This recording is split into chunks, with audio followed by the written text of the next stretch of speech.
Hello everyone, Danny here today to talk to you about the final book in the Echoes saga, A Clash of Fates, written by Philip C. Quantrill and narrated by Stephen Rand. This is exactly what you would expect the finale to this saga to be. It's full of action, it's full of drama, it has those tear-jerking moments. The one thing this book doesn't have that all of the other books had were those surprising twists and turns. Not really any spot where a twist and a turn would have fit super well into the book. That doesn't mean the book was predictable. Not by any stretch at all was this predictable. I just mean there weren't any moments that like reached out and slapped you in the face and had you go, wait a minute, where did that come from? As there were in the books prior to this. Now, as you know, if you've been following the series, you end up with the last book. The rebellion is starting to get a leg up. The Asher is found and bonded to a dragon egg. Big question I had, which if you saw the previous review, you'd know was, how are they going to start this book series? So I would have expected them to start this series right where the old one left off. Except Asher just bonded with his dragon egg.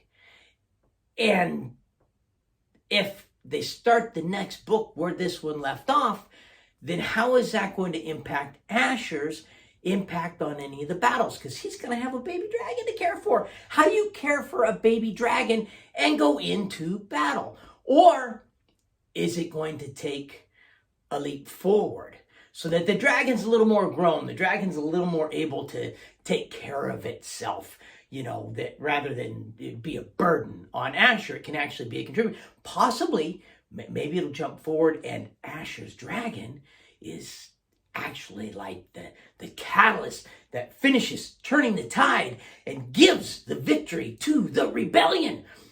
Could that be? You know what? Give me a second and I'll let you know.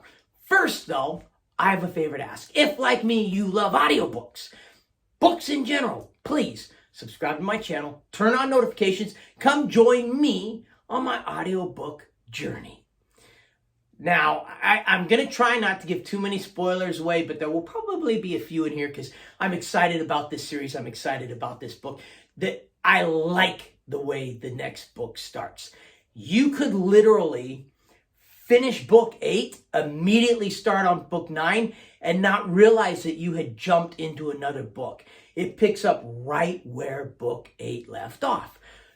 Question then is, how does the dragon come into play? Well, Asher still has a major role to play in the book, but Asher's role, his role in the war is a little diminished. His role in the book, he's all over the book, and he has several important battles in the book, but he's not the contributing factor to the rebellion's victory at all.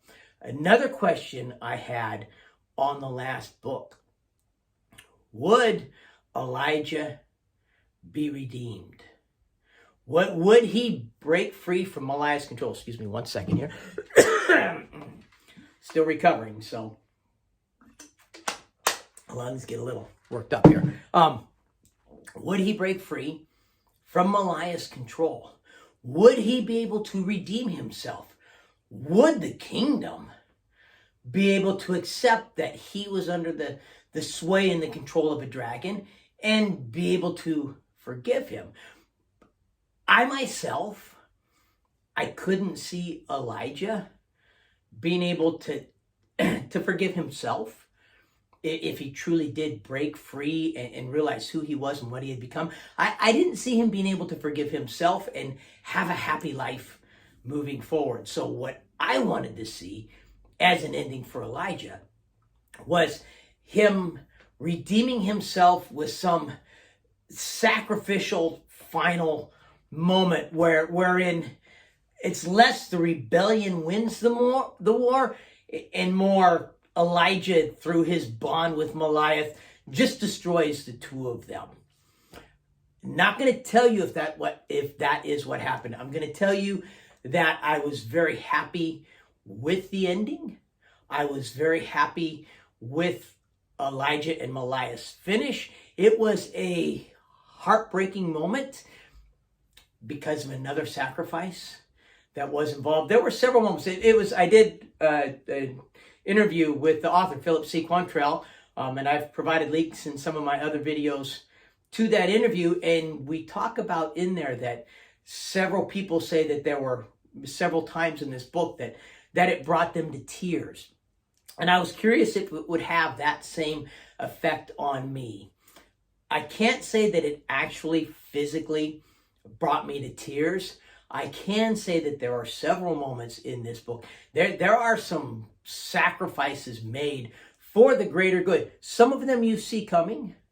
Some of them catch you completely by surprise, come out of nowhere. And the sacrifice is made by an important enough character in the book that it really catches you by surprise.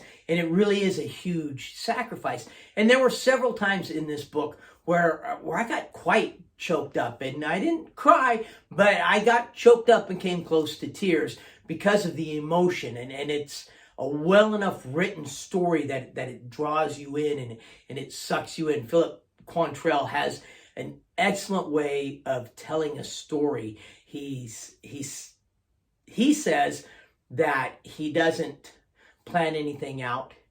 In his mind, he's watching a movie and he's writing the details of the movie and telling the story of the movie as it goes on. And he does a good enough job of translating what he's seeing in his mind onto the paper that you're drawn in with him and you're absorbed in that exact same story that he's telling. And so when these things happen, you feel the emotions of them. Something interesting, the book ends with 3 hours left in the story. And I don't mean the book ends, I mean the rebellion wins with 3 hours left in the story. It's an audiobook, so you don't go by pages, you go by minutes and hours left in an audiobook. Anyone, the audiobook fan knows that. What's going to happen for 3 hours? Well, this is where Mr. Quantrell takes a different tact than a lot of other authors. A lot of other authors, the rebellion wins, there's a little bit of cleanup, and then they jump to 20 years later, they jump to 30 years later, something like that. You have 2.5 hours of cleanup. You have 2.5 hours of him tying up loose ends because he's got a lot of actual loose ends. Some of them you don't realize are loose end. What's going to happen with the mages? What are the mages going to do? That gets answered. What about the dwarves? What's going to happen with the dwarves? Their king has been wiped out. Dorian is their king now, and their kingdom was destroyed. I mean, what happens? You get to find out what happens with that. You get to find out what kind of a kingdom he sets up because he didn't like the old dwarven structure. He wanted to change the old dwarven structure. Does he manage now to change the dwarven structure moving forward? What's going to happen with Asher and his dragon? So many areas, and there's even a few new threads thrown in, small little threads that get answered by the end of the book. It does. The final 30 minutes is the epilogue, the jump forward 17 years, and this is now where everyone is at. But because you have that 2.5 hours of cleanup, you don't feel like that jump forward is actually missing anything. You don't feel like, but I have questions. One of my favorite book series is the Harry Potter series. It ends, it jumps forward 20 years. We find out that he's married and he has kids.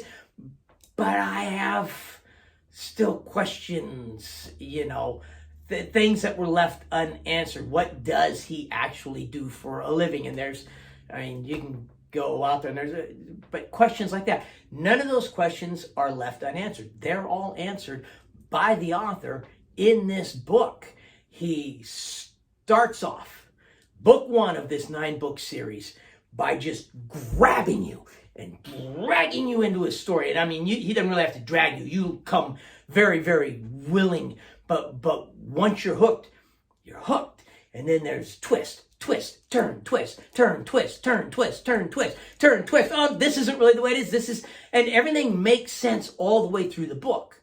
So what you would expect is that the final book, every thread is going to get tied. And everything from book 1 to book 9 is just going to make perfect sense. And you're going to be able to sit back and go, wow, that was thoroughly enjoyable. I wonder what he has for me next, which his next book is out. And it's out on Audible. It's called Court of Assassins, and it's the early life of Asher. And I have not started listening to it. I have it. I most definitely have it. I'm going to listen to it. One of the things I like is the print book, the audiobook, and the electronic book all came out at the same time, which he could only do because he's a self-published author, and so he has control of that sorts of things. Very, very nice. Adult themes. This is still, the entire series is a series that I would have no problem listening to with my children at all. No language, no excessive sex scenes.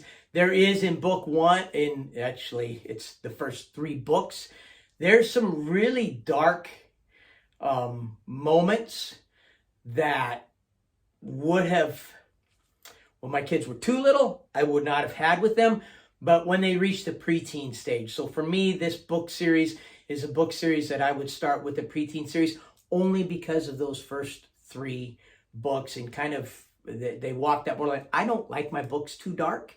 They get too dark, they become distasteful. I'm a person who really gets into the story, and so if the story gets too dark, I feel like I'm tainted by that darkness. The author does a good enough job of walking that line that I feel the darkness without being tainted by it in those first 3 books. But it came close enough that for me, I would have waited until my kids were preteens, but then we would have thoroughly enjoyed this series together. As it is, we enjoyed this series together as adults. If you like my review, please hit the like button. Questions, comments, feedback. It's what the comment section's for. Put it in there, folks. But no matter what else you do today, make sure that today you listen to at least one really good audiobook. And I highly recommend the entire Echoes Saga by Philip C. Quantrell. Thank you.